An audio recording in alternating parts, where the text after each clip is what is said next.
सामीन मुकर्रम व मुअज़्ज़म बरादरान ईमानी व बुजुर्गान मिल्लत, बड़ी मशहूर व मारूफ हदीस करीमा है जिसमें नबी सल्लल्लाहु अलैहि वसल्लम इरशाद फरमा रहे हैं कि मन माता वलम यारिफ इमाम ज़माना ही माता मिद्दतन जाहिलिया, कि कोई शख्स अगर अपने ज़माने के इमाम को पहचाने बगैर मर जाए तो गोया वो जहालत की मौत मरता है।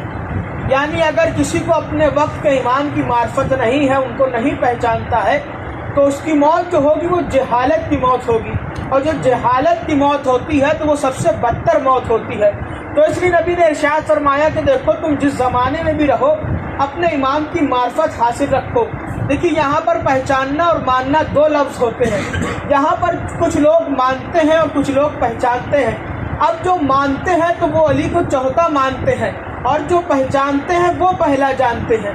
तो यहाँ पर भी पहचानने की कसम है कि एक मानना और एक पहचानना। इंसान ने मौला रसूल खुदा ने फरमाया कि अगर अपने इमाम को पहचाने बगैर मर जाए तो तुम जहालत की मौत मरे हो। तो नबी ने ये नहीं कहा कि तुम अगर कोई दुनिया का इल्म हासिल करोगे तो तुम आलिम मौत मरोगे, नहीं, बल्कि तुम जितने बड़े भी दुनिया में आलिम हो, अगर तुम्हें अपने ज़माने की इमाम की मार्फत नहीं है तो तुम फिर जहालत की मौत मरोगे, आलिम की मौत नहीं मरोगे। दुरूद पढ़े बर मोहम्मद व आले मोहम्मद। जरूरी है कि हम अपने वक्त के इमाम को पहचाने। क्यों का? इसलिए कि नबी ने फरमाया है कि अगर तुम अपने वक्त के इमाम को नहीं पहचानोगे तो जहालत की मौत मरोगे। तो यहाँ पर अब जोर क्या है कि साहब पहचानने का जोर है। अब दुनिया में कोई किसी इमाम को माने या ना माने कि साहब हम किसी को इमाम मानते हैं या नहीं मानते हैं, लेकिन मरने के बाद उसे किसी न किसी इमाम का कायल होना पड़ेगा। इसलिए कि अल्लाह कुरान मजीद में इरशाद फरमा रहा है कि कुल्लु उनासिम बिइमामिहिम, कि हम रोज़ महशर तमाम इंसानों को उनके इमाम के साथ बुलाएंगे। यानी अल्लाह रोज़ महशर किसी को भी आवाज़ देगा तो बारहा तरीके से उसका नाम लेके आवाज़ नहीं देगा या उसके किरदार के जरिए उसको आवाज़ नहीं देगा, बल्कि उसके इमाम के जरिए उसे आवाज़ देगा। तो अब जैसा इमाम होगा वैसा उसका सिला भी होगा। अगर किसी का इमाम जन्नती है तो वो जन्नत में जाएगा, अगर किसी का इमाम दोज़खी है तो वो दोज़ख में जाएगा। तो अब हमारे ऊपर है कि हम कैसे इमाम को तस्लीम करते हैं, हमारे ऊपर है कि हम दुनिया में कैसे इमाम को मानते हैं। अगर अल्हम्दुलिल्लाह हमारे पास वो इमाम है जिनके लिए नबी ने इरशाद फरमाया है तो अल्हम्दुलिल्लाह रोज़े महशर हम ही जन्नत में भी जाएंगे।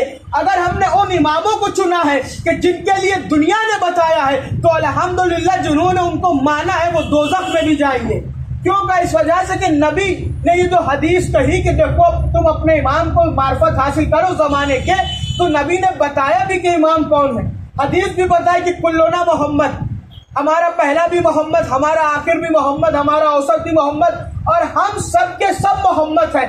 तो अब तारीख में देखना यह है कि जो जो मोहम्मद होगा अब उसकी ज़माना मार्फत हासिल करे, चाहे वो पहला मोहम्मद मुस्तफ़ा की शक्ल में आए, या दूसरा मोहम्मद अली मुर्तज़ा की शक्ल में आए, तीसरा मोहम्मद इमाम हसन मुश्तबा की शक्ल में आए, चौथा इमाम ज़ैनुल आबिदीन की शक्ल में आए, पांचवें मोहम्मद बाक़िर की शक्ल में आए। अब जो मोहम्मद जिस दौर का भी होगा उस दौर के मोहम्मद की मार्फत हासिल करना है।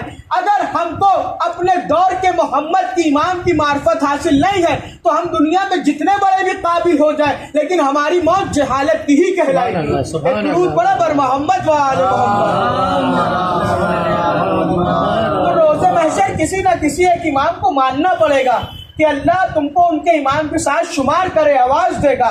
और देखिए यहाँ तक उलमा इकराम ने लिखा है कि जब इंसान मरता है, एक साले सवाल की मजलिस है कि जब इंसान की रूह कब्ज करी जाती है, मरता है, वक्त आखिर होता है, तो रूह पर हराम होता है उस वक्त तक कि जिस्म से निकलना, जब तक कि वो मौला अली की इजाजत ना पाले। यानी जब तक कि अली मरने वाले के सरहाने आएंगे नहीं उस वक्त तक कि रूह निकल नहीं सकती है। बल्कि मोमिन हो या मुनाफिक, काफिर हो या मुसलमान, जो भी मरता है उसके सराहने अली जरूर आते हैं, और जब अली आ जाते हैं तब उसके जिस्म से रूह निकलती है। नहीं जुमले को यूं पलट के कहा जाए कि कोई वो होता है जो अली को देखने के लिए मरता है, कुछ लोग ऐसे होते हैं जो अली को देखकर मर जाते हैं। सुभान अल्लाह, सुभान अल्लाह। सब अली को है, अली सबके सराहने आते हैं, रूह निकलना हराम है उस वक्त तक के अली जब तक कि आ ना जाए। इसी वजह से देखिए हमारे क्या मौत का तसव्वुर है कि हमारे क्या कोई आदमी भी मौत से डरता नहीं है। साहब हर एक कहता है कि मौत आना है, और मौत ऐसी हकीकत है कि जो खुदा को भी नहीं मानता वो भी मौत को मानता है कि हाँ साहब मौत हमें आना है। जिसने बड़े बड़ों को मारा मौत ने उनको भी मारा है। लेकिन एक मैदान ऐसा नजर आया है जहां मौत मारी गई है, उस मैदान को करबला कहा जाता है। अगर करबला में सरे हुसैन कटने के बाद खामोश हो जाता तो मौत ने हुसैन को मारा, लेकिन हुसैन का नोके नेज़ा पे कलाम करना इस बात की दलील है कि हुसैन ने मौत को मारा। अगर अली असगर तीर खाने के बाद खामोश हो जाते तो मौत ने अली असगर को मारा। अगर अली असगर तीर खाने के बाद मुस्कुराए तो अली असगर ने मौत को मारा है। तो ये करबला का मैदान मार्का नुक्ता इत्तदाल ऐसा है कि जहां मौत को मारा गया है। तो इसीलिए हमने ऐसों को माना है कि जो मौत जिनसे डरा करती है। हम मौत से नहीं डरते, क्योंकि देखिए अल्हम्दुलिल्लाह हमने किसी ऐसे वैसे को इमाम माना नहीं है। हमने ऐसे को इमाम माना है जो रोज़े महशर भी आएंगे, कब्र में भी आएंगे, पुले सरात पर भी आएंगे, हौज़े कौसर पर भी आएंगे, लेवाइल हम्द का अलम का अपने साए में रखेंगे भी, हौज़े कौसर से शराब भी करेंगे। तो हमने किसी ऐसों को माना नहीं है कि जो अपनी जन्नत की गारंटी ना ले सके, जमानत ना ले सके। हमने तो ऐसों को इमाम माना है जिनके लिए नबी ने कहा है कि ये सब जन्नत के सरदार हैं, बल्कि ये जन्नत में जाएंगे नहीं, जन्नत में लेकर भी जाएंगे। और ये नहीं बल्कि इनके चाहने वाले जिसको चाहेंगे उसको जन्नत में लेकर जाएंगे। अल्हम्दुलिल्लाह हमने ऐसे इमामों को माना है। अब दुनिया ने भी इनके मुकाबले में अपने अपने इमाम बनाए हैं। अब उन्होंने जो इमाम बनाए मशहूर के तौर पे वो 4 इमाम है, अबू हनीफा, अबू मालिक और वारसी और हम्बली, ये 4 इमाम मशहूर हैं। लेकिन उनके एक तादाद मिलती है अशरा मुबशरा, यानी 10 अफराद ऐसे हैं बकौल मिल्लत इस्लामिया के। वो कहते हैं कि इन 10 अफराद को नबी ने बशारत दी थी कि ये लोग जन्नत में जाएंगे, ये लोग जन्नत में जाएंगे, लेकर नहीं जाएंगे। तो जिनको बशारत दी जाए कि ये जन्नत में जाएंगे वो और होती है जिनके लिए नबी ये कह दे कि ये जन्नत में जाएंगे भी और लेकर भी जाएंगे। तो हमने ऐसों को माना है कि जो जन्नत पर लेके जाने वाले हैं। खुद जन्नत में तो जाएंगे लेकिन जन्नत में लेके भी जाएंगे। अब मिल्लत ने जो 10 अफराद के नाम बताए हैं कि इनको अशरा मुबशरा कहा जाता है, 10 लोगों को कहा जाता है कि नबी ने अपनी जिंदगी में इन्हें बशारत दी थी कि तुम सब लोग जन्नत में जाओगे। तो मैं कहता हूँ 10 नहीं बल्कि 10,000 10 लाख जन्नत में जाए, क्योंकि इस वजह से उनको जन्नत में जाने के बाद पता चल जाएगा कि जन्नत का हकदार होना और है, जन्नत का सरदार होना और है। एक दुरूद पढ़े बर मोहम्मद। तो हमने ऐसों का दामन पकड़ा है कि जो जन्नत के सरदार है, जन्नत का हकदार होना और है, सरदार होना और है। तो नबी ने भी कहा कि देखो अगर अपने जमाने की इमाम की मार्फत नहीं है तो तुम जहालत की मौत मरोगे। तो इसका मतलब हमें दुनिया की तालीम पर तो तवज्जो देने के साथ मार्फत इमाम भी हासिल करना चाहिए। अच्छा, किसी मार्फत इमाम है क्या? हमारे और आपके साथ में इमाम मूसा काज़िम आने वाले ने इमाम से पूछा कि मौला बताइए मार्फत किसे कहते हैं? तो इमाम ने उससे कहा कि देखो तुम जाओ और अभी जाके मदीने में इल्म हासिल करो, वहां के लोगों से इल्म हासिल करो, फिर तुम मार्फत तक आओगे। नहीं बल्कि तारीख का वाक़या तो ये अजीब नजर आता है कि वो शख्स मस्जिद में नमाज पढ़ रहा था, तो उसने जब नमाज खत्म करी तो सातवें इमाम की जानिब मुखातिब हुआ। इमाम ने उससे कहा कि देखो जो तुम नमाज पढ़ रहे हो ये ठीक है, ये तुम तमाम वाक़यात तो सालिहात जो तुम्हारे ऊपर वाजिब है तुम इन सबको बजा ला रहे हो, ये ठीक है, लेकिन तुम्हारे पास मार्फत नहीं है। तो उसने कहा कि मौला ये बताइए फिर मार्फत कहते किसे, मार्फत हासिल कैसे करें? तो इमाम ने कहा जाओ मदीने में जाके वहां के उलमा से मार्फत हासिल करो। तब तारीख बताती है वो मदीने आया, उसने 1 साल तक के तमाम उलूम को सीखा, इल्म नौ को भी सीखा, इल्म मंतिक को भी सीखा, इल्म सर्फ को भी सीखा। तमाम उलूम सीखने के बाद जब 1 साल बाद फिर उसके साथ में इमाम से मुलाकात हुई तो उसने कहा कि मौला मैंने 1 साल इल्म हासिल किया है। तो सातवें इमाम ने कहा सुनाओ क्या इल्म हासिल किया है। तो उसने जो जो इल्म हासिल करा था वो तमाम के तमाम सारा इल्म इमाम को सुनाया। जैसे ही इमाम ने वो इल्म सुना फिर उससे बेसाख्ता कहा कि देखो अभी तुम्हें मार्फत हासिल हुई ही नहीं है। उसने कहा मौला 1 साल तक के मैंने मदीने में इल्म हासिल करा, उसके बाद भी आप कह रहे। इमाम ने कहा नहीं फिर जाके मार्फत हासिल करो। फिर वो बताता कि मैं दूसरे साल फिर आया, फिर मैंने मदीने में उलूम को हासिल करा और जुस्तजू बड़ी कि मार्फत होती क्या है। हम तमाम उलूम को सीखते गए, फिर जब 2 साल गुजर गए, फिर इमाम की बारगाह में आए, इमाम ने उससे पूछा इल्म सुनाओ, इमाम ने तमाम अपने उलूम को सुनाया उसने इमाम को। तो जब जैसे इमाम ने सुना, फिर इमाम ने उससे कहा तो देखो अभी तुम्हें मार्फत हासिल नहीं हुई है। अब जब इमाम ने 2 बार ये इससे कह चुके थे कि जाओ मदीने में मार्फत हासिल करो, तो ये दोनों बार चला गया था। लेकिन जब तिबारा इमाम ने कहा कि अभी तुम्हें मार्फत हासिल नहीं हुई है, तो उसने कहा मौला फिर आप ही बताइए मार्फत कहते किसे। जैसे ही ये सवाल किया कि मौला आप बताइए मार्फत कहते किसे है, अगर वो पहले ही सवाल कर लेता तो इमाम पहले ही बता देते कि मार्फत होती क्या है। जैसे ही उसने कहा कि मौला बताइए मार्फत कहते किसे है, इधर उसका ये कहना था, इधर इमाम मूसा काजिम ने अली अली करना शुरू किया और ये करके बताया कि याद रखो नमाज, रोजे, हज, ज़कात उनसे सब अपनी जगह है, लेकिन अली अली करना यही मार्फत की दलील है। एक दुरूद पढ़े बर मोहम्मद। इमाम ने उसके सामने अली अली करना शुरू किया और कहा देखो इसको मार्फत कहते हैं। तो यानी जो इसकी जबान पर अली अली है उसके पास मुकम्मल मार्फत हासिल है। तो इसीलिए देखिए अल्हम्दुलिल्लाह हमारे वो मौला है जो कब्र में भी आएंगे। जब आपने देखा होगा कोई मुर्दा दफन किया जाता है तो वहां तलकीन पड़ी जाती है। तलकीन में क्या पढ़ा जाता है कि साहब शाना हिलाया जाता है, हिलाकर कहा जाता है इस्मा इफ़हम, सुन और समझ। अच्छा आप किसी मुर्दे से कहिए या किसी बेहोश आदमी से अपने जमाने में जाके उसका कांधा हिला के कहिए कि भैया जरा ये बात सुनो, ये बात समझो, तो हर एक आपको उल्टा कहेगा कि आपका दिमाग ठीक है, वो तो अभी होश में नहीं है। आप उसे सुना क्या रहे हैं, समझा क्या रहे हैं। लेकिन वहां तो मुर्दे से कहा जा रहा है सुन और समझ। क्यों कहा जा रहा है? ना उसके जिस्म में रूह है, ना उसकी सांसें चल रही है, ना दिल धड़क रहा है, तो फिर क्यों कहा जा रहा है इस्मा इफ़हम, सुन और समझ का? इस वजह से कहा जा रहा है कि ये मुहिब्बे अहले बैत है। हम दुनिया को यही तो पैगाम देना चाह रहे हैं, अली का चाहने वाला मर भी जाता है तब भी वो सुनता भी रहता है, समझता भी रहता है।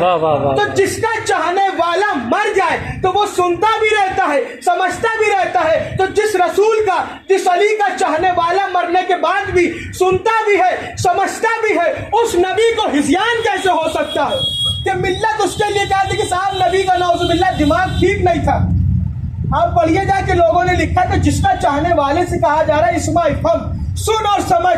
क्या सुन और समझ? कि तेरे पास अभी 2 फरिश्ते आएंगे, तुझसे सवाल करेंगे कि तेरा रब कौन है, तेरा नबी कौन है, तेरा इमाम कौन है। और आप सुनते रहते तारीख के जुमले हैं, उलमा इकराम ने बताया है कि जब ये सवाल किया जाता है कि इस्मा इफ़हम, सुन और समझ, तेरे पास ये बता कि तेरा रब कौन है, जब फरिश्ते आकर सवाल करते हैं ना उससे कि ये बता तेरा रब कौन है, तो आपको मालूम है ये मुर्दा जवाब नहीं देता है, बल्कि खुद मौला अली जवाब देते हैं कि क्यों नहीं कह देता तेरा रब वहदहु ला शरीक है। जब उससे सवाल किया जाता है कि ये बताओ तुम्हारा नबी कौन है, तो अली जवाब देते कि क्यों नहीं कह देता है कि तेरा नबी खातमुन नबीन है, सैयदुल मुरसलीन है, मोहम्मद मुस्तफ़ा है। लेकिन जब वही फरिश्ता दोबारा सवाल करता है कि ये बताओ तुम्हारे इमाम कौन है, तो अब मौला अली जवाब नहीं देंगे, अब आपको जवाब देना है। कहा इसलिए कि जिसको आपने दुनिया में इमाम माना होगा उसी के इमाम का कब्र में भी गवाही देंगे। तो अल्हम्दुलिल्लाह जिसने अली जैसे अमीरुल मोमिनीन को माना होगा वो अली जैसों की गवाही देगा, जिसने माविया जैसों को माना होगा वो माविया जैसों की गवाही देगा। तो अल्हम्दुलिल्लाह हमने ऐसों को माना है जो कब्र में आएंगे। तो इमामत का मसला बड़ा अहम है कब्र के अंदर। अब वही बात है कि कब्र के हाल मुर्दा जाने, इंसान को क्या पता कि कब्र में वैल्यू है क्या अली की, जब मरने के बाद पता चलेगा। जब फरिश्ते सवाल करेंगे अली जवाब देंगे, लेकिन जब इमाम की बारी आएगी तब आपको जवाब देना होगा, अली जवाब नहीं देंगे। और इधर आपने बताया कि हमारा इमाम वो है जो अमीरुल मोमिनीन है, इमामुल मुत्तकीन है, ज़ौजाए बशौर बतूल है, दमाद रसूल है, सरदार जन्नत है, साक़िए कौसर है, वो इमाम है। जब आप उसके बारे में गवाही दे देंगे तब मौला अली फरिश्तों से कहेंगे कि जाओ, इसका सवाब भी खत्म, इसका हिसाब और जवाब सब खत्म, क्योंकि इसने अब मेरी विलायत की गवाही दे दी है। और जो मेरी विलायत की गवाही देता है तो फिर उसके लिए सवाब और हिसाब वाजिब नहीं होता है, क्योंकि इसने विलायत की गवाही कब्र के अंदर दे दी है। तो विलायत एक अहम मरहला वो है कि जो कब्र तक काम आएगी, नहीं बल्कि पूरे सरात तक की काम आएगी। मौला अली ने क्या कहा कि हश्र तुम्हारी, महशर तुम्हारी, बरज़ख तुम्हारी जिम्मेदारी है और महशर हमारी जिम्मेदारी है। बरज़ख की तैयारी तुम करके आओ, महशर की जिम्मेदारी हमारी है।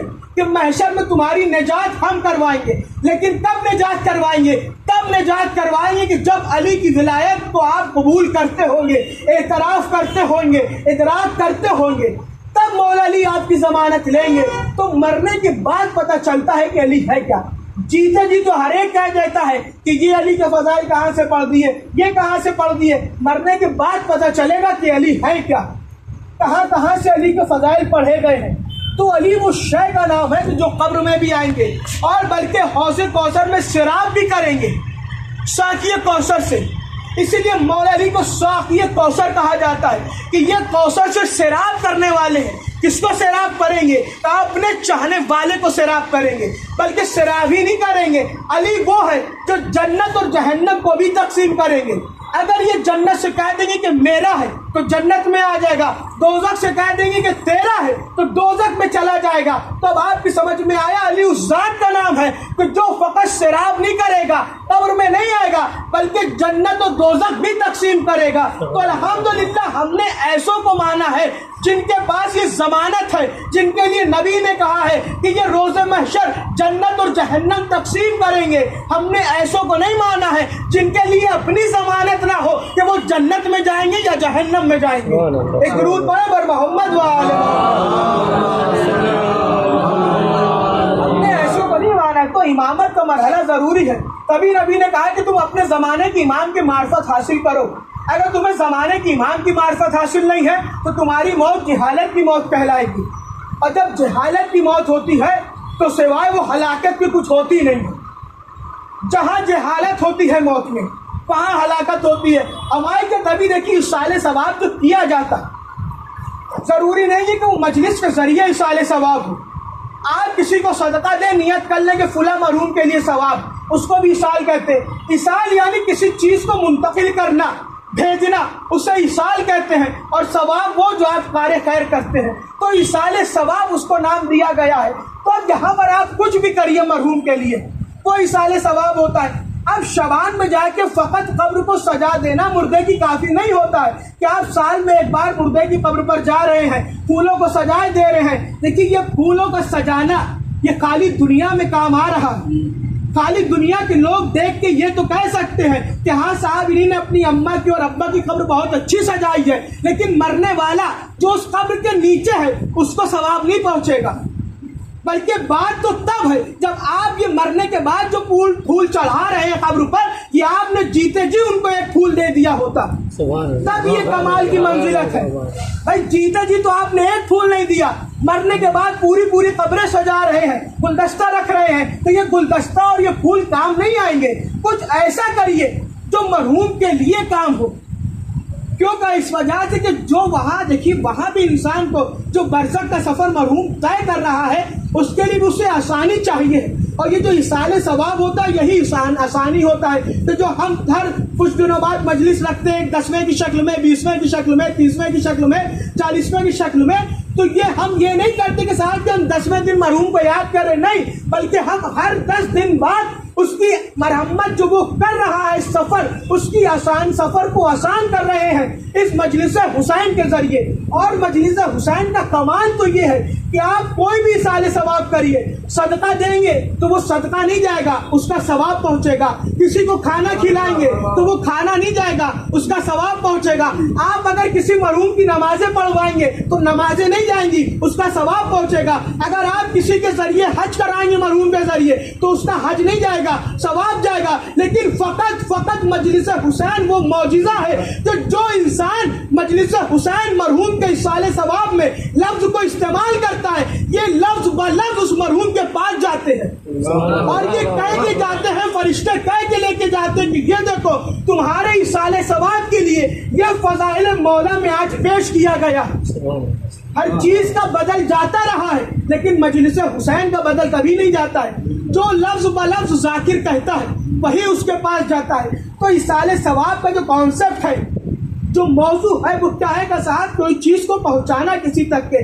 अब ज़रूरी नहीं है कि हम साहब किसी को याद कर रहे हैं तो हम 10 दिन बाद याद कर रहे हैं, नहीं। आप रोज़ सूरह फातिहा पढ़िए, वो भी इसाले सवाब है। हर नमाज के बाद पढ़िए, वो भी इसाले सवाब है। अगर आप हर 10वें दिन मजलिस कर रहे हैं तो वो भी इसाले सवाब है। लेकिन जो मजलिस आप कर रहे हैं वो इसाले सवाब की नीयत होना चाहिए, शोहरत की नीयत नहीं होना चाहिए कि हम इतना तबर्रुक बांट देंगे और इतनी डेगे चढ़ा देंगे।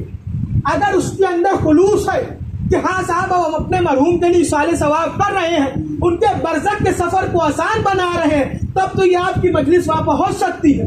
वरना अगर आप फ़कत दुनिया में शोहरत के लिए करेंगे तो ये यहीं की यहीं रह जाएगी, ना वहाँ कुछ जाएगा ना आपको कुछ पहुँचेगा। भाई इसाले सवाब का कॉन्सेप्ट ही यही है कि यहाँ जिसके लिए होता है उसको भी सवाब पहुँचता है और जो करता है उसको भी सवाब पहुँचता है। तो हर चीज़ का एक अपना मेयार है। हम अगर इसाले सवाब कर रहे हैं, आप और जगह देखिए इसका कोई तसव्वुर नहीं है इसाले सवाब का। उनका तो तसव्वुर ये होता है साहब कि मर गया मरदूद फातिहा ना दुरूद, एक दुरूद पढ़े पर मोहम्मद वाले और हमारे अल्हम्दुलिल्लाह जब होता है तो साहब वो कहते हैं कि आपकी दसवें दिन याद कर रहे हैं। देखिए दसवें दिन याद करना इस बात की नहीं है। देखिए हमारे के मासूमीन ने तारीफ करी है कि आप एक हफ्ते में, एक वीक में कम से कम 2 बार अपने मरहूम की कब्र पर जाइए। और बल्कि यहाँ तक कि नहीं कहा, यहाँ तक कि गया अगर आपकी कोई दुआ कबूल नहीं हो रही है तो आप अपने मरहूम की या मरहूमा की कब्र पर जाइए। जाने के बाद उनके लिए सूरह फातिहा पढ़िए और उनसे दुआ करके कहिए कि बारगाह इलाही में हमारे लिए आप दुआ करिए। तो जितनी तेज आपकी दुआ कबूल नहीं होती उतनी तेज मरने वाले की होती है। क्यों का इस वजह से कि जो वालिदैन है, देखिए अल्लाह ने कुरान मजीद में भी हर मकाम पर बताया है कि वालिदैन के एहसान को याद रखो, कभी भूलो मत, इन्होंने तुम्हारी परवरिश की है। और ज्यादातर जो हक बयान किया जाता है वो वालिदा के जरिए बयान किया जाता है कि तुम अपनी वालिदा का एहसान याद रखो। एक शख्स हमारे मासूम के पास आया, उसने कहा मौला ये बताइए, हमने अपने वालिदैन के लिए ये खिदमत अंजाम दी है, अपनी वालिदा के लिए ये खिदमत अंजाम दी है, तो क्या हमने अपनी वालिदा का कर्जा अदा कर दिया जो उन्होंने परवरिश करी थी? तो इमाम ने फरमाया कि अभी तो तूने उस एक चीज का कर्जा अदा नहीं किया है जब तुम अपनी माँ के शिकम में थे, जब उसकी जबान पर चीख आई थी, तुमने अभी एक उस चीज का कर्जा अदा नहीं किया। तो वालिदा के लिए देखिए मिलता है कि अल्लाह ने जब जनाब मूसा जैसा नबी तो तूर पर आ रहा था तो अल्लाह ने कहा मूसा देखो अब जो तुम तूर पर आ रहे हो तो खबरदार होकर तूर पे आना, क्योंकि अब वो वालिदा नहीं रही जो तुम्हारे लिए दुआ करती थी। यानी समझ में आया, अगर कोई अल्लाह का कलीम, अल्लाह जिससे खुद कलाम करता हो, बजाते खुद कलाम करता हो, वो अगर तूर पे जाता है अल्लाह से मुलाकात करने और उसकी वालिदा नहीं मौजूद होती है तो अल्लाह भी ये तनकीद अपने नबी से कर देता है, मूसा संभल कर आना, आज वालिदा नहीं है तुम्हारी जो दुआ करती थी।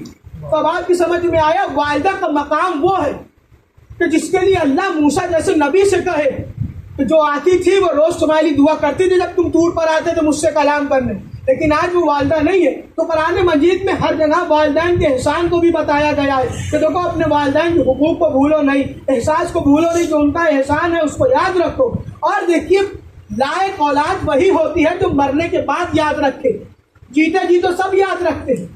हमारे के ये देखा जाता है कि मरने के बाद कितने आ रहे हैं, जीते जी तो सब उससे मिलने चले आते हैं, तो वो भी साहब आ गए, वो भी साहब आ गए, लेकिन ये असलियत मरने के बाद पता चलती है कौन सा बेटा कितना लायक है।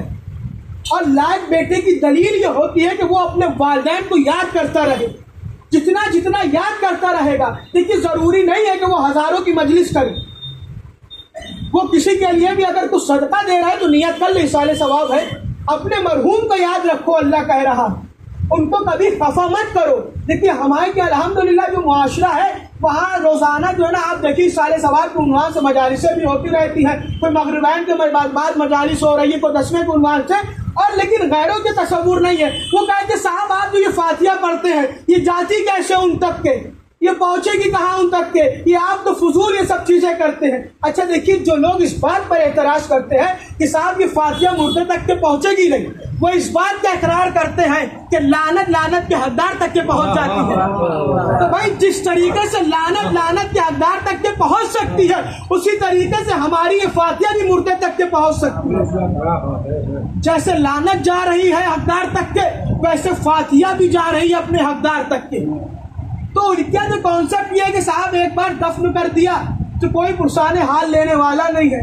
क्योंकि इस वजह से कि देखिए कुरान फहमी हर एक के अंदर है, हर एक दावा करता है कि हमें कुरान फहमी है, हर एक को यह खुश फहमी है कि हमें कुरान फहमी है।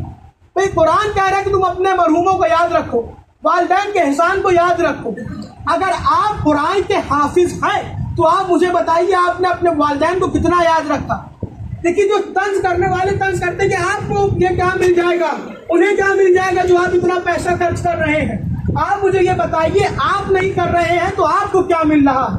भाई हमें तो कुछ नहीं मिल रहा, आपको क्या मिल रहा? आप तो नहीं कर रहे हैं ना। आप ये ना किया करिए, आप वो ना किया करिए, वो पहुंचता नहीं है उन तक के। मगर जब आप उनके सामने लानत करेंगे तो कहीं साहब लानत ना किया कीजिए। क्योंकि इस वजह से वो तो थे तो वो थे तो बड़े रसूल के अजीजदार।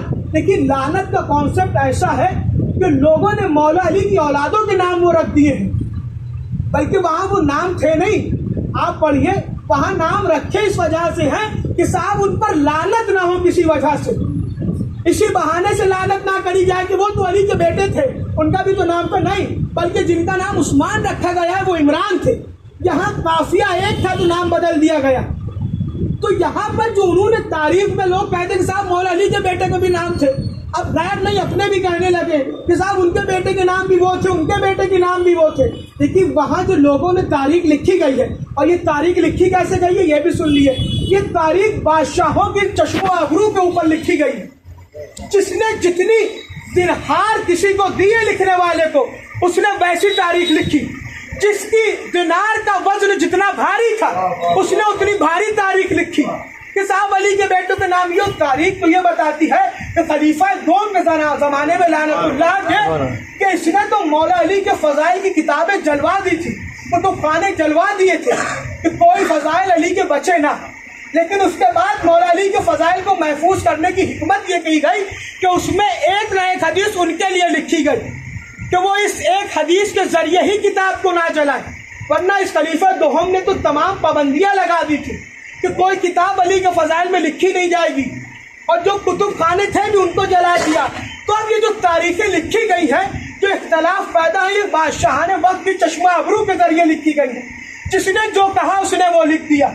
अब जैसी तारीख भी हो, अब हम लोग कहते साहब ये भी उसके अंदर लिखा है, अपनों ने ये हदीस उनके बारे में लिखी है, तो उसकी हिकमत समझिए। वो लिखी इस वजह से जाती है कि और जो हदीसें हैं वो महफूज रहे उस एक हदीस के जरिए। क्योंकि अगर वो देखते थे किसी किताब में उनके लिए हदीस नहीं है तो वो उसको जला देते थे। और यही होता था कि लोगों ने इस तरीके से हदीस फजाइल अहले बैत महफूज करे कि एक एक हदीस उनके बारे में लिख कर इसलिए महफूज करें। तो ये जो लोग कहते साहब ये आपने नाम रख दी उनके बेटे के, इनके बेटे के तो नाम ये थे, आपको लानत नहीं करनी चाहिए थी। देखिए लानत का हकदार वो होता है जो अहले बैत पर जुल्म करे, नहीं बल्कि मुबाहिला ने भी एक दर्श दिया। पढ़िए मुबाहिला को, कुरान में आयत पढ़िए, नबी ने खाली बताया नहीं दिखाया भी है मैदान में ले जाके। फकुल तालो नदु अबनाना व अबनाकुम निसाना निसाकुम अनफुसना अनफुसकुम सुम्मा नब्तलिल फराज अल्लाह लानतुल्लाह अलल काज़िबीन। कि जब ये आयत आई मेरे हबीब, अगर ये इल्म आ जाने के बाद भी, ये तस्लीम करने के बाद भी आप जो दलीलें दे रहे हैं कुरान से, अगर ये इल्म आ जाने के बाद भी नहीं ये मान रहे तो आप इनसे कहिए मुबाहिला करो और मिल के झूठों पर लानत करो। जो झूठा होगा उस तक लानत पहुंच जाएगी। तारीख के मंजर हैं क्या कि साहब लानत करवाई गई अहले बैत के भी दौर में, नबी के दौर में भी लानत हुई। किस पर हुई? का झूठों पर लानत हुई। कौन से झूठे? अच्छा देखिए, वहां जब नबी पंजतन को लेकर पहुंचे मैदान में तो नसारे नजरान के एक बुजुर्ग ने क्या कहा कि देखो तुम इनसे मुबाहिला ना करना, क्योंकि ये ऐसी सूरतें हम देख रहे हैं, अगर ये पहाड़ को हुक्म दे दे तो पहाड़ अपना मकाम छोड़ देगा। ये ऐसे लोग हैं कि पहाड़ को हुक्म दे दे तो पहाड़ मकाम छोड़ देगा। अरे मुसलमानों से अच्छे ये नसारे नजरान थे जिन्होंने अहले बैत के मुकाबले में आने से पहले ये जरूर सोचा था कि अगर इनके मुकाबले में आएंगे तो फिर लानत हमारे गले का तोप बन जाएगी। भाई वो नसारे नजरान थे, मुसलमान नहीं थे, कुरान फहमी नहीं रखते थे, लेकिन इस बात का इल्म था अगर इनके मुकाबले में आएंगे तो लानत का तोप पहन लेंगे। तो भाई जब अल्लाह नसारे नजरान को ना छोड़े और ये अपने हबीब से कहते अगर ये मुकाबले में आ जाए तो लानत इनके ऊपर होगी, झूठों पर लानत करो, तो अल्लाह ने कुरान में ये कानून बनाया जो जो झूठा होगा उस पर लानत आएगी। अच्छा हमारे क्या मुआशरे में ये बात आम फहम तौर पे अब होने लगी है, किसी ने झूठ बोला आप कहेंगे साहब अल्लाह कुरान में कह रहा है झूठों पर लानत है, ये सोच समझ के झूठ बोलिएगा। अच्छा आप क्या कोई छोटा मोटा झूठ अगर दुनिया में बोल दे तो आप उसको लानत का हकदार ठहरा देंगे, और जिसने नबी की बेटी के लिए झूठ बोला उसके लिए आप कारी साहब इन पर लानत नहीं होनी चाहिए।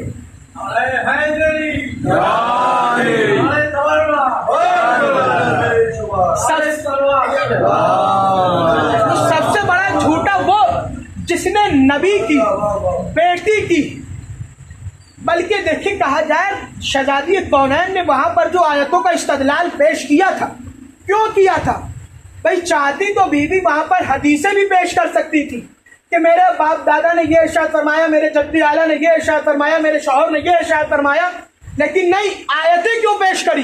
बीवी को हक था हदीसें पेश करने का, मुकम्मल हक रखती थी कि हदीस पेश भी कर सकती थी, और जो हदीस पेश करती वो मोतबर होती, गैर मोतबर नहीं होती, क्योंकि सादिक की बेटी सिद्दीका पेश कर रही है। लेकिन वहां देखिए शहजादी कौनैन ये फिदा का बाग मांगने नहीं गई थी, वो तो इन हाकिमों की हैसियत क्या है वो बताने गई थी कि इनकी हैसियत है क्या।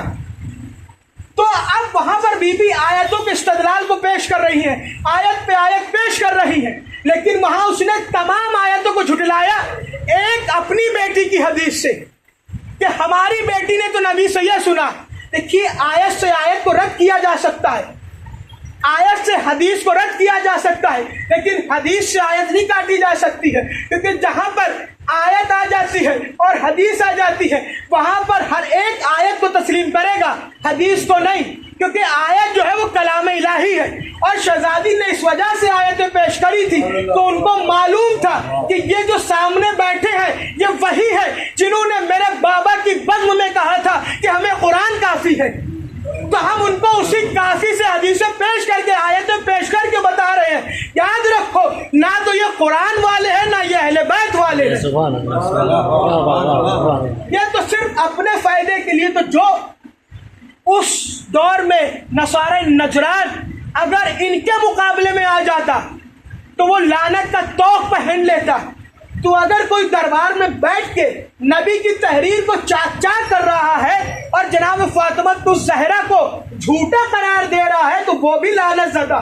तो आप उसके लिए दिल में कोई रहम मत रखे कि साहब नहीं अली की तो, अच्छा देखिए एक बात ये खूब चलने लगी आजकल कि अली की दोस्ती तो उनसे बहुत अच्छी थी, अली उनके मसले हल किया करते थे, अली उनके मसले हल किया करते थे। देखिए अली अली है, ये मुश्किल खुशा है, ये अपने के भी और बेगाने के भी सबके मसले हल करेंगे। अगर इस दरवाजे पर कोई लौला अली कह के आएगा तो उसका मसला भी हल करेंगे, कोई मौला अली कह के आएगा तो उसका मसला भी हल करेंगे। एक दुरूद पढ़े वर मोहम्मद व आले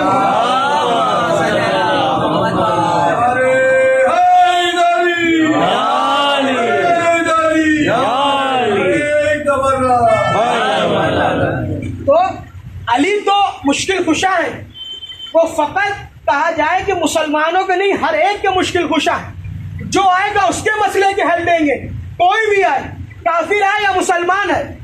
तो अब इस अली का मसले हल कर देना ये दलील दोस्ती नहीं है, बल्कि ये दलील मुश्किल कुशाई है कि अली मुश्किल कुशा है, इस वजह से मसले हल किए। अब लोग ज्यादातर ये बात को मुंतकिल कर रहे हैं शियत में कि शियत भी इस बात को कबूल करे कि हाँ अली ने उनके मसले हल करे, वो अली के पास आते थे अपने मसले हल करवाते थे। देखिए अली के पास आना मसले हल करवाना ये इसका मतलब ये नहीं कि मौला अली की दोस्ती उनसे अच्छी थी। हमारे यहाँ मरने के बाद ये देखा जाता है कौन किसके कितना करीब है। अगर हमारे यहाँ किसी की मौत होती है तो मरने वाले के जो जितना करीब होता है वो उतनी उससे मोहब्बत रखता है। अगर कोई जनाजे के पहलू में है तो वह एकदम दिली वाबस्तगी रखता है, बेटा मौजूद होगा, बेटी मौजूद होगी, भाई मौजूद होंगे, भांजे भतीजे मौजूद होंगे। अगर कोई दरवाजे तक के घर के खड़ा है तो वो खानदान वाला होगा कोई दूर का, अगर कोई मोहल्ले तक के खड़ा है तो वो रिश्तेदार होगा बाहर वाला। तो जो जनाजे के जितना करीब होगा उसकी दोस्ती उतने मरने वाले से करीब होगी, उतनी मोहब्बत होगी। तो आप मुझे ये बताइए कि अगर हम और आप दुनिया में मरने वाले के जनाजे के जितने करीब है, तो हमारी क्या इस बात की दलील होती है कि अगर ये मरने वाले के पहलू में है तो यकीनन ये इसका कोई अजीजदार होगा, कोई जरूर इसका भांजा भतीजा होगा, कोई बेटा होगा, कोई औलाद होगी, कोई खानदान वाला होगा। लेकिन आप किसी को अगर मोहल्ले में खड़ा हुआ देखेंगे तो भी आप समझ जाएंगे कि साहब ये दूर वाला है। तो अल्लाह ने भी इसकी रुसवाई ऐसे लिखी, औरत के हाथ में लिखी। अब जैसे ही इसने ये कहा कि तुम बताओ किसकी इजाजत से आई हो, अब चाहने वाली थी अली की, उसने कहा अच्छा ठीक है, अगर यही सवाल कर रहे हैं तो यहीं पर मेरे सवाल का एक जवाब और दे दिए। आप मुझसे सवाल कर रहे हैं ना कि तुम किसकी इजाजत से आई हो, मुझे ये बताइए जो जमल में आई थी वो किसकी इजाजत से आई, जो जमल में आई थी वो किसकी इजाजत से आई थी। तो जैसे ही ये कहा तो तारीख लिखती है कि उन्हीं ने अपनी अबा को बुरखा बनाया। बुरखा बनाने के बाद इस तरीके से मजमे को चीरते हुए भागे, और भागे नहीं, ये कहते हुए भागे कि जितनी रुसवाई आज हुई है उतनी कभी नहीं हो। तो मैं उनसे कहूंगा आप आज ही अली के मुकाबले में आए हैं, अगर पहले आ जाते तो ये रुसवाई पहले ही आपके दामन में आ जाती। मोहम्मद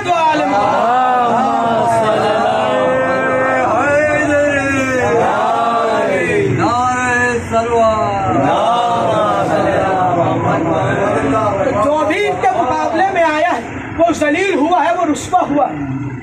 तो जो भी इनके मुकाबले में आया हो या आई हो, अगर आई है या आया है तो फिर लानत ज़दा है। हमसे कोई ये ना कहे कि साहब आप लानत क्यों करते हैं। आप मुझे ये बताइए आप लानत क्यों नहीं करते हैं। हम लानत करते हैं ठीक है, आप भी तो बताइए कि आप हमारे ऊपर दलीलें मांग रहे हैं कि आप लानत कर रहे हैं, क्यों कर रहे हैं। आप अपने लिए भी तो दलील दी है, आप लानत क्यों नहीं कर रहे हैं। कौन सी ऐसी वफादारी आप उनसे निभा रहे हैं जिन्होंने नबी से वफादारी नहीं निभाई थी। कौन सी वफादारी उनसे निभा रहे हैं। कहते साहब नहीं, हम तो अहले बैत से भी मोहब्बत करते, उनसे भी मोहब्बत करते हैं। देखिए एक दिल में दो लोगों की मोहब्बत आ नहीं सकती है, क्योंकि अली की मोहब्बत और अली का इश्क वो है जो हर एक भी नहीं सकता है। जिसकी माँ नेक होती है, बाप एक होता है, उसी के दिल में अली आता है। हर एक चाहे कि साहब हम उनको भी चाहते हैं और इनको भी चाहते हैं, तो ये खाली वो झूठे ऊपर दावे कर रहा है, ऐसी अटल हकीकत है नहीं।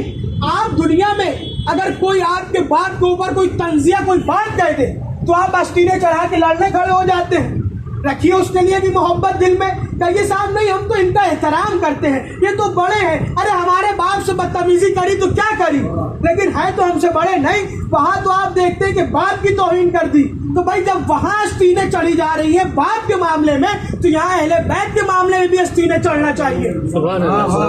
क्यों अहले बैत के आपने कहा, फर्क तो यही है कि लोग गैर तो गैर अपने भी कह रहे हैं कि लानत ना किया कीजिए। बहुत से ऐसे आते हैं कि साहब आप उन पर क्यों लानत करते, ना किए लानत। और आपने जो एक दिन इजाफा कर दिया है मुहर्रम के बाद, देखिए हमारे क्या जो हक जिसका है वो उसको हक दिया जाता है।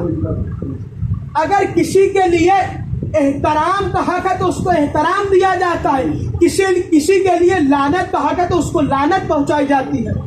हमारे क्या हक रखा नहीं जाता है, क्योंकि हम हक रखने वालों के मानने वाले नहीं है, हक देने वालों के मानने वाले हैं।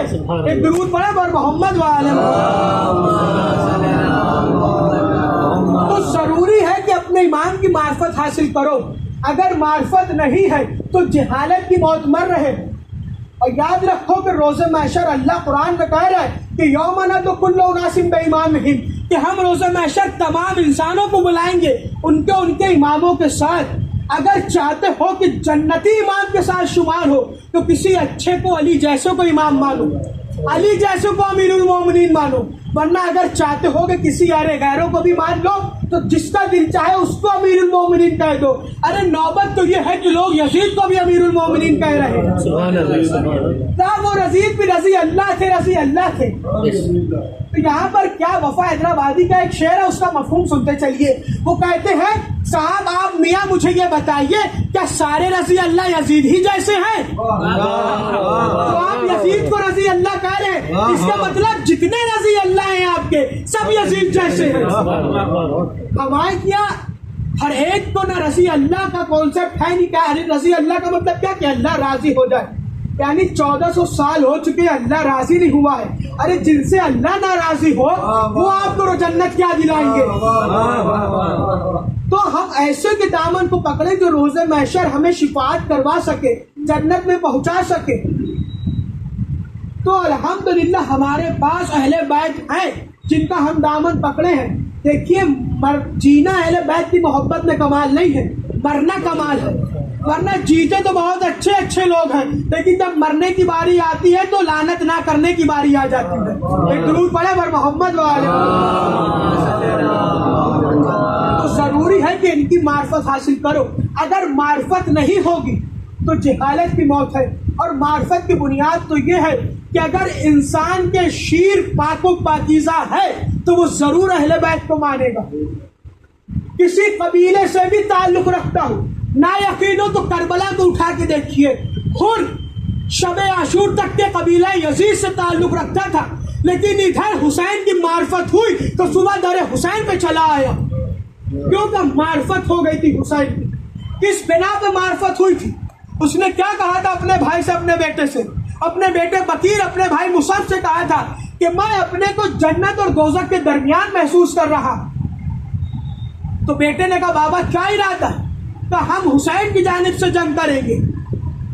तो बेटे ने कहा बाबा बिस्मिल्लाह चलिए फिर हुसैन के पास। जनाब हुर ने कहा नहीं, हम इस शाम की तारीखी में नहीं जाएंगे ताकि लिखने वाले मुअर्रिख ये लिख दे कि हुर शाम की तारीखी में गया था, बल्कि हम सुबह के उजाले में जाके बताएंगे कि देखो हम 12 ऐलान करके हुसैन के काफिले में शरीक हुए। ये है कामयाबी कि जहां दूसरे कबीले से निकल के हुसैन के कबीले में आ रहे हैं। करबला जो बदला है वो खून अली का बदला है, बुग़्ज़ अली का बदला है। यहाँ रोजे और नमाज और हज के तरीके के लिए जंग नहीं हुई थी कि आपका नमाज का तरीका ये है, हमारा ये है, आपका रोजे का वक्त ये है, हमारा ये है, आपके हज करने का तरीका ये है, हमारा ये है। नहीं, वहाँ जो जंग हुई वो किस बिना पे हुई का बुग़्ज़ ले, अभी बाद के बुग़्ज़ में जंग हुई। तो इसका मतलब समझ में आया, अली की बुग़्ज़ वो है जिसकी वजह से ये वाक़या करबला रूनुमा हुआ। और हमारे क्या कोई भी अजीजदार मर जाए, कितना कयामत की बात है, किसी जवान का मर जाना, एक नहीं 2-2 जवान का मर जाना किसी खानदान में, क्या इंसान जिंदा रह पाएगा? भाई के साथ भाई बाहर निकलता था, उसके साथ रहता था, घर में उसके साथ रहता था, बाहर उसके साथ चलता था, लेकिन वही भाई आपको छोड़ के चला गया तो कैसा महसूस होता है? लेकिन हमें जो बढ़ के सहारा देता है वो करबला है। कि अगर हमारा कोई जवान मरता है तो अली अकबर को याद करते हैं, कोई बच्चा मरता है तो अली असगर को याद करते हैं, और हमारे के अगर कोई ज़ईफ मरता है तो हुसैन को याद करते हैं। हुसैन वो मजलूम है कि जो 57 बरस की उम्र में बुजुर्ग हो चुका था। 57 बरस की उम्र होती कितनी है?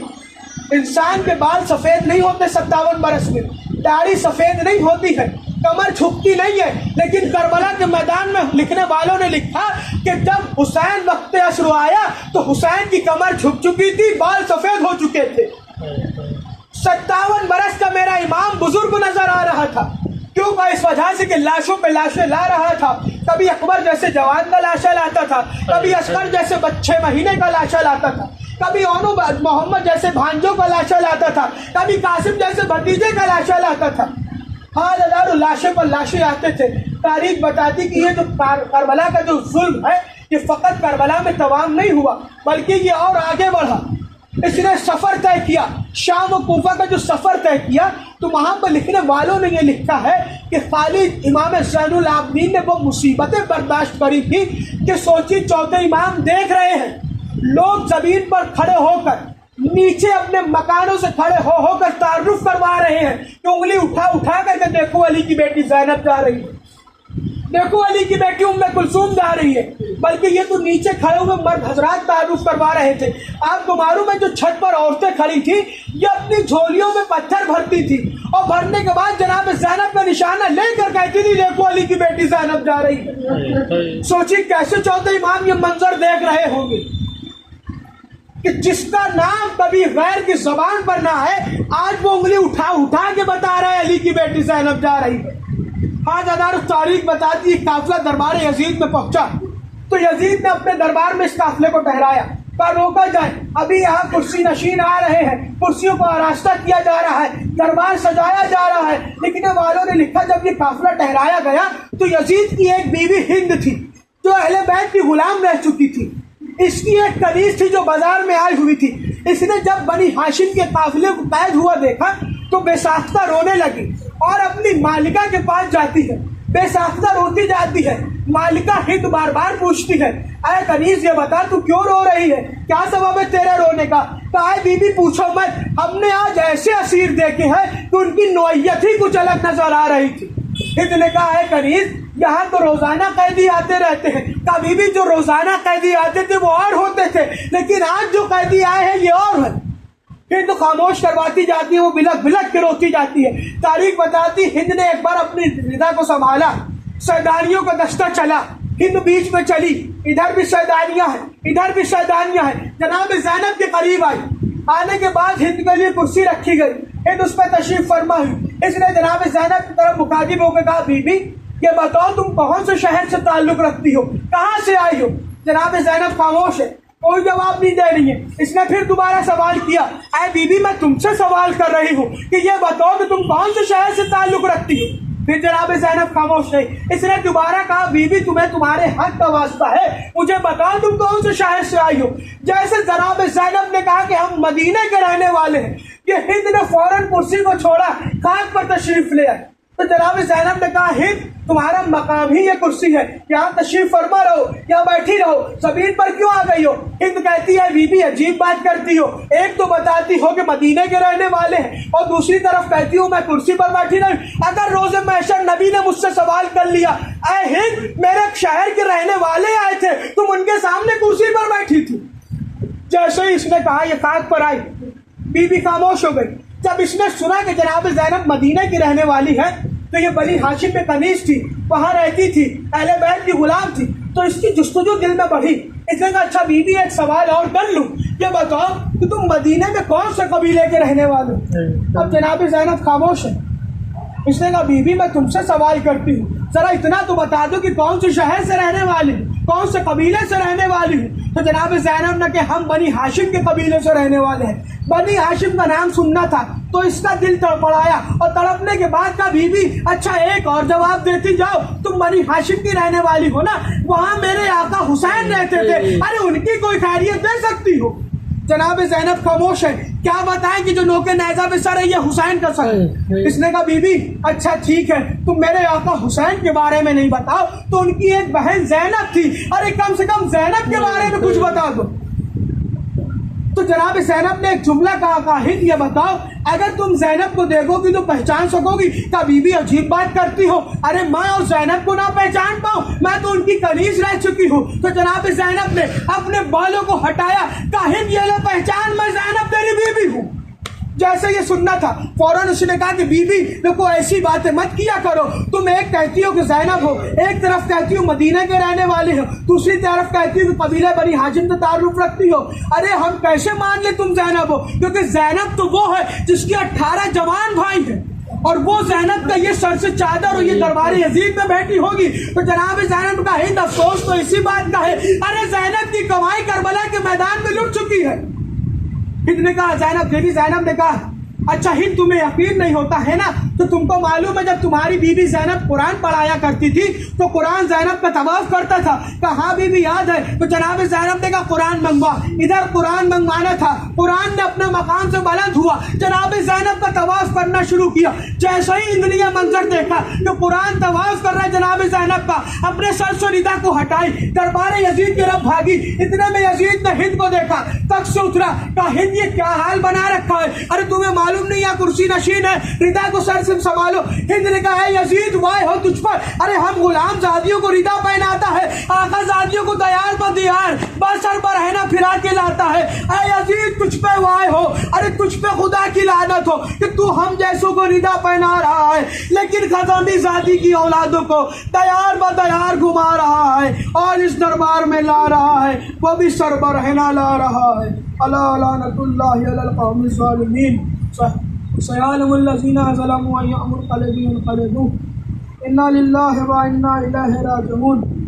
अब रज़ा से गुजारिश है कि एक मरतबा सूरह हमद और 3 मरतबा सूरह इखलास की तिलावत फरमा कर मरहूम हादी मिर्ज़ा वल्द प्यारे मिर्ज़ा फजल हुसैन वल्द असगर हुसैन चांद मियाँ वल्द अबुल हसन और तमाम जुमला